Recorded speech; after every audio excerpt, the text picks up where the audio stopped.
अस्सलाम वालेकुम नाज़रीन, welcome back to my YouTube channel. Pakistani showbiz की मकबूल जोड़ी रमशा खान और खुशहाल खान खट्टक एक बार फिर सोशल मीडिया पर तवज्जो का मरकज बन गए हैं। दोनों ने ड्रामा दुनियापुर और बिरयानी में एक साथ काम किया, जिसके दौरान की कुर्बत और फिर मोहब्बत की खबरें सामने आई। बाद दोनों ने अचानक शादी करके मदाहों को हैरान कर दिया। शादी के बाद रमशा खान ने शोबिस और सोशल मीडिया से दूरी इख्तियार कर ली, जबकि हाल ही में इनकी बहन अलीशा खान की शादी की तकरीबात में भी रमशा की गैर मौजूदगी ने कई सवालात खड़े कर दिए। एक तकरीब में इन्हें मास्क और चश्मे के साथ देखा गया, जिसके बाद सोशल मीडिया पर मुख्तलिफ कियासराइयां शुरू हो गई। कुछ लोगों ने तो यहाँ तक कहना शुरू कर दिया कि शायद खुशहाल खान ने रमशा पर पाबंदियां आयद की है। ताहम अब रमशा खान ने खुद इन तमाम बातों की वजाहत कर दी है।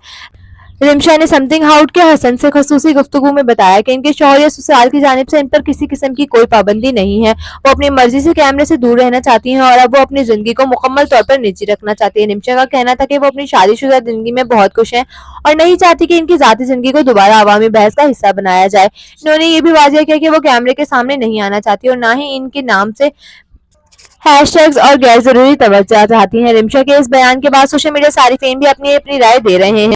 एक सारिफ ने कहा कि हर इंसान को अपनी जिंदगी के बारे में फैसला करने का हक है, जबकि एक और सारिफ ने दिलचस्प इस तरह करते हुए कहा कि प्राइवेसी ठीक है, लेकिन अपनी बहन की शादी में डाकू बनकर घूमने की क्या जरूरत थी।